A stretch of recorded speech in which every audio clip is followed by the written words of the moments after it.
ही दोन्ही साइडून बोलणारी बाई आहे, की मला एकदा गेम बद्दल बोलणार किंवा डान्स बद्दल बोलणार. मग एकदा असं पण बोलणार, की "काय तुम्ही डान्स करता?" असं तसं. आणि मी डान्स केल्यानंतर, "वॉव! काय डान्स करते. वॉव! तुझी काय अदा आहे." मला लावणीवरनं बोललेलं नाही आवडलं आणि कधी-कधी मी अशी शांत बसली तरी मला ते आठवतं, तर ते मला वाईट वाटतं. मग सीनियर असू, कोण पण असू, माझ्या डान्सबद्दल बोलल्यानंतर मी नाही ऐकणार आहे, असं आहे माझं.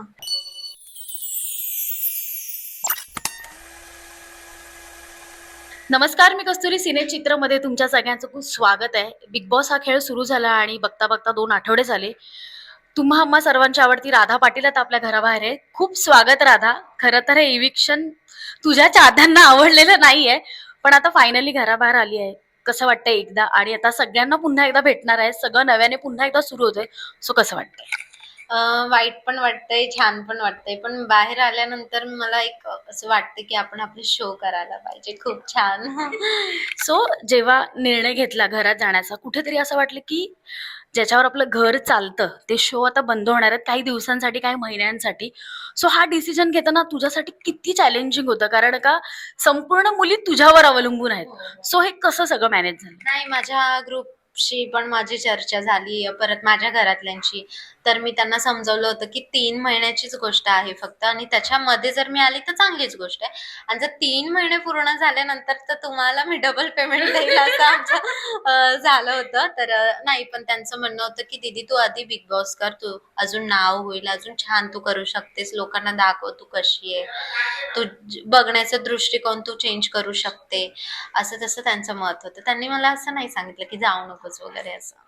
खरं तर घर म्हटलं की भांड्याला भांडं लागतंच. खूप विधानं झाली, खूप काही झालं. बाहेर ते देखील वेगळ्या पद्धतीने दाखवण्यात आलं, बघण्यात आलं. कुठेतरी असं वाटलं की आपण जर स्वतःला एक पुढे बघायला आलो इथे, काहीतरी नवीन शिकायला आलोय, नवीन एक खेळायला आलोय. काही विधानं तुझ्या मनाला लागलेली आहेत, ती विसरण्याचा प्रयत्न करणार आहेस का? हेच की मला लावणीवरनं बोललेलं नाही आवडलं आणि कधी-कधी मी अशी शांत बसली तरी मला ते आठवतं, तर ते मला वाईट वाटतं. मग सीनियर असू, कोण पण असू, माझ्या डान्सबद्दल बोलल्यानंतर मी नाही ऐकणार आहे, असं आहे माझं. आणि ज्या घरामध्ये जाण्याचा आपण जेव्हा निर्णय घेतो, वादाला वाद तर होणारच आहे, हे तर माहीतच होतं. पण दीपाली ताई असं बोलतील असं तुला कधी वाटलं होतं? कारण का त्या देखील एक नृत्यांगना आहेत, त्या देखील परफॉर्मन्स करतात. तिथूनच त्या देखील वर आल्यात. त्यांच्याकडून अशी अपेक्षा होती आणि नंतर जेव्हा तुम्ही दोघी बसला होता, तेव्हा त्या एकदा तुला टॅटूवर म्हणाल्या होत्या, की आईसाठी तुला आता हे करायचं. सो कुठेतरी असं वाटलं, की हे फेक आहे. हो, मग मी तेच सांगत आले, की ही दोन्ही साइडून बोलणारी बाई आहे, की मला एकदा गेम बद्दल बोलणार किंवा डान्स बद्दल बोलणार. मग एकदा असं पण बोलणार, की "काय तुम्ही डान्स करता?" असं तसं. आणि मी डान्स केल्यानंतर, "वॉव! काय डान्स करते. वॉव! तुझी काय अदा आहे." मग मी आतमध्ये पण हेच बोलले असते, "ही खूप डबल खेळतीये आणि बाहेर लोकांना दिसतंय ते, की ही डबल खेळतीये." सो ती खरंच डबल खेळतीये. आणि टोळीला आता किती मिस करते, कारण का टोळी आता अधुरी झाली. खूप जणांचं असं होतं की आपल्यातली ती बाहेर आता गेलेली आहे.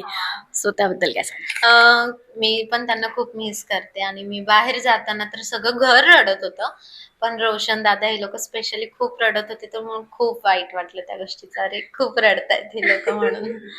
पण जेव्हा असं काही होतं, तू म्हणजे एक वेगळी स्वतःची इमेज तयार करण्यासाठी गेली होती, तुझ्या कामाची एक वेगळी इमेज तयार करण्यासाठी गेली होती. आत्ता बाहेर आल्यावर काय वाटतं की एक अजून संधी मिळायला हवी होती का 1 आठवड्याची? अ, नाही, जे काही माझं आहे ते मी दाखवलं आहे आणि जर मला संधी भेटली तर खरंच खूप छान गोष्ट होईल आणि मी दुसरी राधा काय आहे ते मी प्रेक्षकांना दाखवेल, की मी शांत पण आहे आणि तेवढी आगाऊ पण आहे.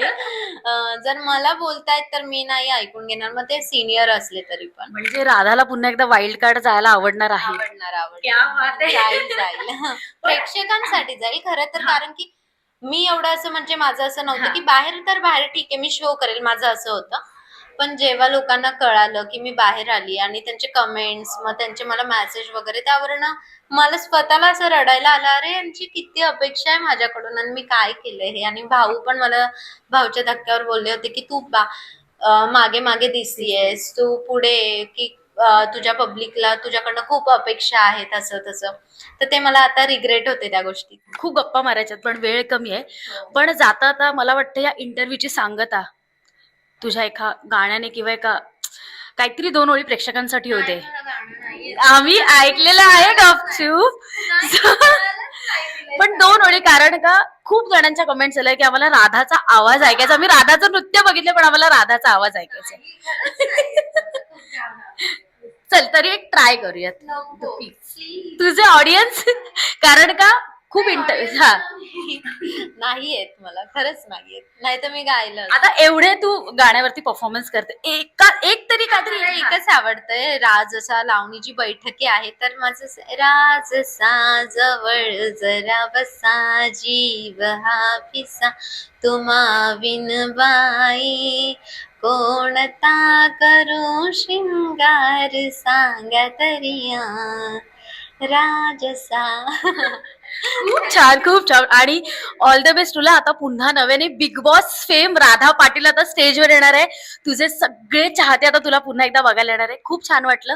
Thank you so much. पुन्हा भेटत राहू. आणि जाता आता तुझ्या प्रेक्षकांना तुला काय सांगायला आवडेल? मला हे सांगायचंय की तुम्ही मला खूप सपोर्ट केला, मला चान्स भेटला तर मी पुन्हा जाईल आणि दुसरी राधा कशी आहे ते तुम्हाला बघायला भेटेल. आणि माझा नवीन एक चित्रपट येतोय तर त्याच्यामध्ये पण तुम्ही मला एवढंच प्रेम द्या जेवढं तुम्ही बिग बॉस मध्ये दिलं.